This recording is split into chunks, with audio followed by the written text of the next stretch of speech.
Welcome to the Wired to Hunt Foundations podcast, your guide to the fundamentals of better deer hunting. Presented by First Light, creating proven, versatile hunting apparel for the stand, saddle, or blind. First Light, go farther, stay longer. And now, your host, Tony Peterson. Hey everybody, welcome to the Wired to Hunt Foundations podcast, which is brought to you by First Light. I'm your host, Tony Peterson, and today's episode is all about how to figure out where bucks live, and more importantly, where they like to travel.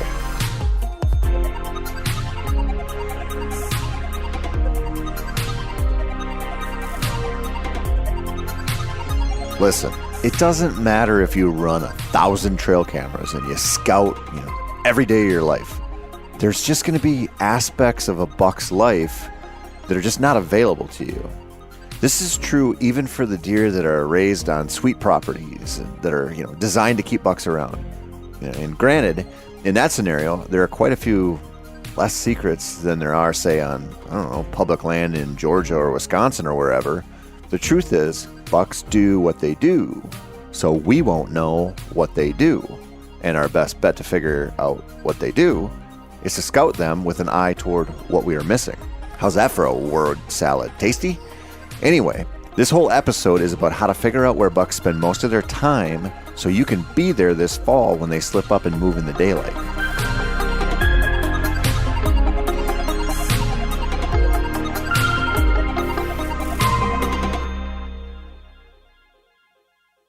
If you head on over to northern Africa, Egypt to be more precise, you'd see that the pyramids of Giza are the premier tourist attraction. These structures, built like 4,500 years ago, have been a source of awe for humans for a long, long time. We still don't really know how they built them, and theories range from thousands and thousands of workers building massive ramps and pulley systems to cut and move the giant stones to help from otherworldly visitors. Insert crazy hair guy, I'm not saying it was aliens, but it was definitely aliens meme here. While some of the construction aspects are a tantalizing mystery, it's safe to say that the pyramids are just freaking cool. They've also been studied for a long, long time. We know that they were built as tombs, which makes sense since Egypt's pharaohs fully expected that once they'd reached the afterlife, they'd become gods. The pyramids are also a treasure trove of art and explanations for a life at that time.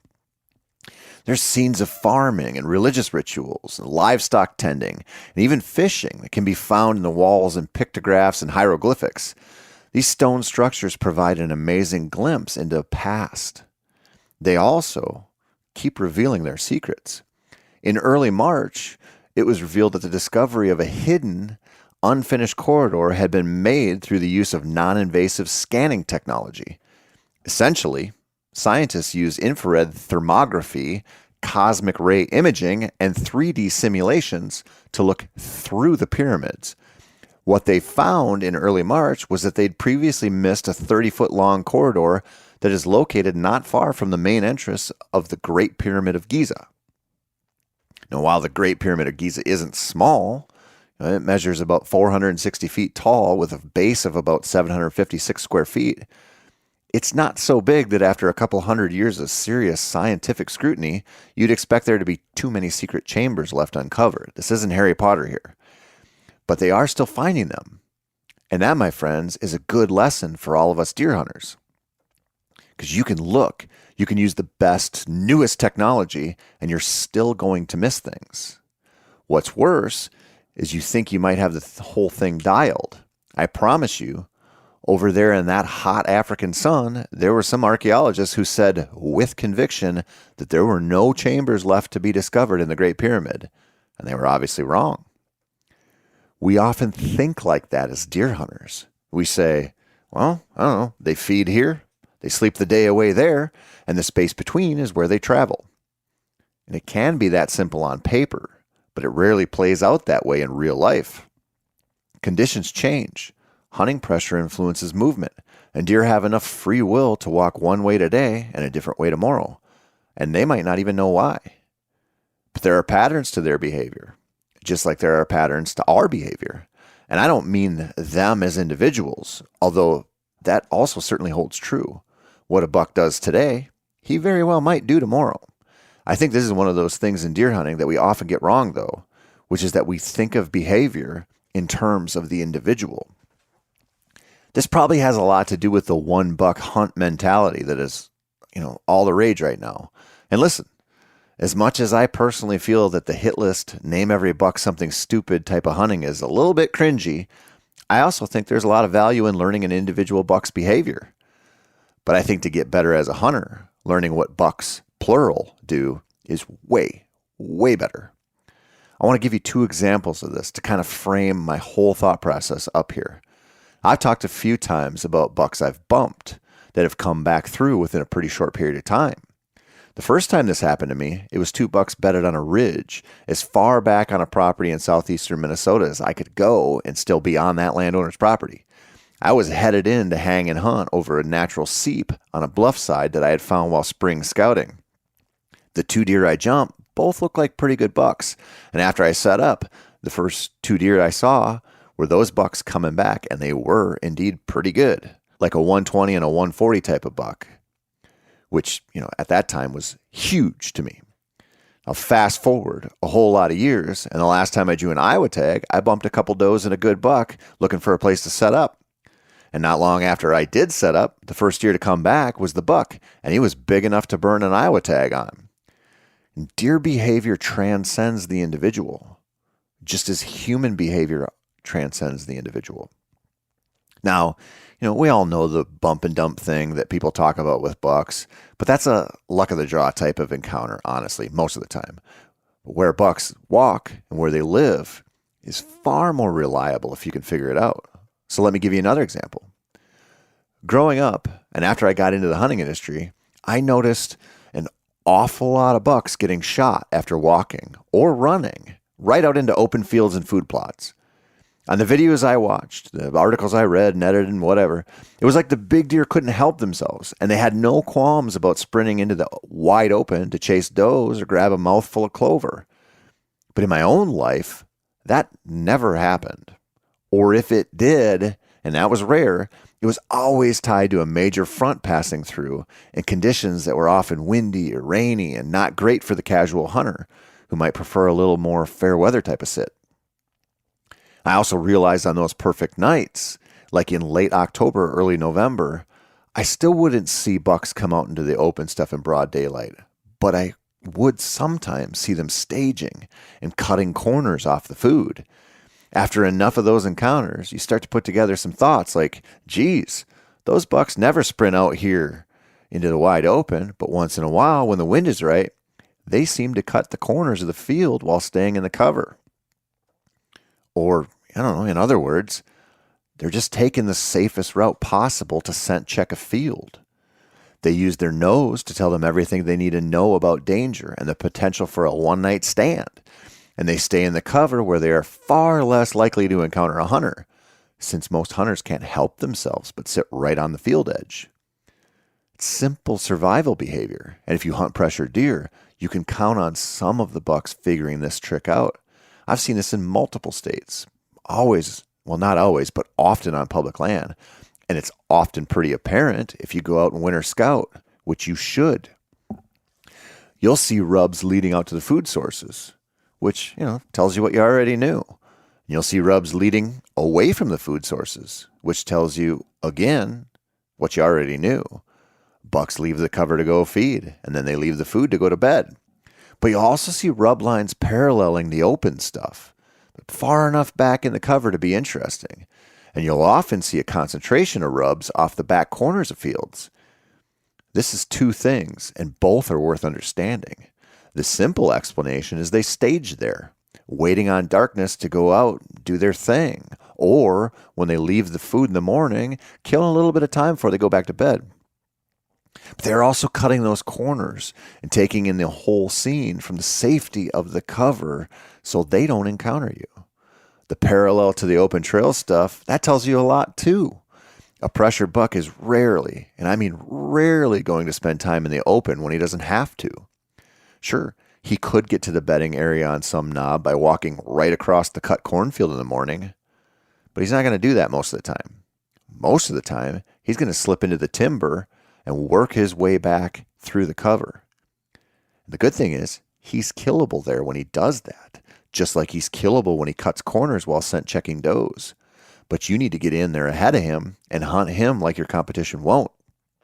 If you go out winter scouting, look for those rubs to tell you what I'm telling you. You'll get bonus points on some of your inside corner scouting if you find a community scrape back off the open stuff, because you probably will. Now, some of you listeners are thinking, well, I don't hunt where the dirt is black and productive and grows corn 10 feet tall and the bucks are dumb. Listen, I hear you clucking there, big chicken. So think about buck travel in another way. Like, I don't know, you hunt the big woods and they could go any damn where they please. Fine. Look for rubs. Then look for soft edges or hard edges. Then when you find both, which you will because bucks are suckers for edges, you have something to work with. The deal here, whether you're up north in the swamps or down south somewhere in the swamps, is finding some spot where the randomness of big woods travel suddenly isn't random. I'll give you an example. I spent a lot of years trying to figure out a property in northern Wisconsin. In fact, I'm still trying to figure it out.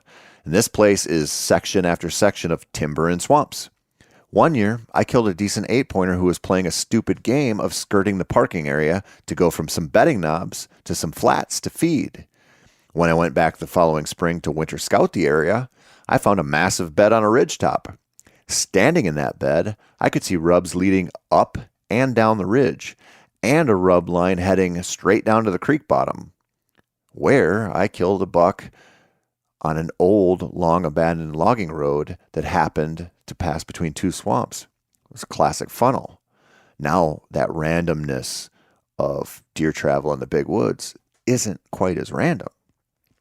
It also led to a spot where I killed a different buck a few years earlier along that creek bottom. But that buck, he wasn't following the creek. He was following the edge of a clear cut, a soft edge. He was heading up the ridge to bed on it somewhere after a morning of doing his thing in mid-October. Now, there were 3 years between those two big woods buck kills, and I'm still figuring out their travel there. But the lesson is, the bucks bedding there now and using that huge tract of public are probably still relating to the same spots where I was killing deer quite a few years ago. And a hell of a lot of that sign is out there waiting to be discovered by some hunter. But let me break it down a little bit further. If you hunt big timber, you will see from year to year a lot of what looks like randomness in movement. This is especially true the flatter the country is, because there are fewer pinch points and terrain traps. The oak that's dropping this week might draw deer from one direction, while some kind of soft mast next week might draw them from another direction. In my opinion, if that matters at all, if you hunt flat big woods and you consistently kill decent bucks, you could probably just about go anywhere and get it done. It's tough shit, but there are always edges somewhere to work with. There's always something they're going to give you a little clue into. And this might be a swamp edge, which is kind of always a buck magnet. Or it might be the edge of some meadow or some type of wetland that is soggy but not swimmable. It might be a 7-year-old clear cut next to a 1-year-old clear cut, or an old growth forest that hasn't heard the whine of chainsaws for 40 years. Whatever the edge, if you find it, you probably have found a spot where bucks like to travel throughout the season. But, this is painting with broad brush type of thinking too. What many deer do, many more will do kind of thinking, I guess. It also seems like individual properties also seem to have their own quirkiness, where bucks almost always take this trail but not that one. This is where trail cameras and in-person observation really shine. I have a spot like this in northern Wisconsin that I'm going to put my daughters on this fall. It's going to take some work and be a different kind of hunt than what they're used to, but I can't ignore the trail camera intel anymore. For a few years, I've left cameras soaking to cover that spot, and it's a spot where not only the bucks cut through to avoid the neighbor's small hayfield where they keep their horses, but they move at all hours of the day through there. It's a patch of timber that is connected to several sections of swampy big woods cover. I'm confident by looking at the aerial photos and talking to the neighbors randomly that even though the hunting pressure is pretty intense in the area, there aren't too many people hunting that big timber. And a benefit here is because baiting is legal there. So my neighbors are sitting over corn piles in places they can drive their four-wheeler to. And this place is just not that easy to access. So bucks know it, and they know they walk through there and rarely encounter hunters, but they're gonna this year. Those guys, around there, they're all sitting in the edges of openings. And you know who knows that? Like I said, it's the bucks. While they could just about walk anywhere through that cover and be relatively safe from bow hunters, they lean real heavy on one trail. I can speculate why, but it doesn't matter because the evidence is clearly visible when I check my trail cameras every year. This, in my humble opinion, is important. If I know one trail on a property that is more likely to host some buck travel than any other, I can plan my entire fall around it. I can go in when the conditions should put bucks on their feet, and it gives me a wind advantage. I can avoid it when the odds of an encounter are lower because I don't have that wind advantage, or the bucks shouldn't be on their feet. I can force myself to pay extra special attention when I do hunt it because I want to know exactly how they approach the spot and how they'll leave it. Because the buck I'm hunting today, he might not be around tomorrow, but eventually another buck will be. So maybe the best question to ask when you're trying to figure out where bucks travel on your hunting ground is, why? When you see the rubs, or you get a trail camera pic, or you make an in-person observation, ask yourself what he's doing there. It wasn't random. It wasn't random when the Forky walked through, and it won't be random when the 165-incher walks through. What convinced a buck to do what he did? Because it'll convince other bucks to do the same thing. What can you learn about buck travel in general? And what can you learn about buck travel that is specific to the ground you hunt? Take another example here. Cattail sloughs. I talk about them all the time. I love them. I love them for what they offer pheasants and deer. And as a hunter, I'm pretty interested in both those critters. And there are some universal truths about cattail sloughs. As long as they aren't too wet, bucks are gonna bed in them. And even if they are pretty wet, those deer often find some high spot and use it to their advantage. This is like universal behavior because the cover is that good. They'll also travel from point A to B, often at the narrowest point of the slough, pretty consistently. Again, it's pretty universal behavior. It lets them get to where they need to go while working as little as possible and staying in the most protective cover. That's pretty smart behavior for a prey animal. But if you break down individual properties, you'll see that while buck's behavior transcends specific ground, it also caters itself to specific ground.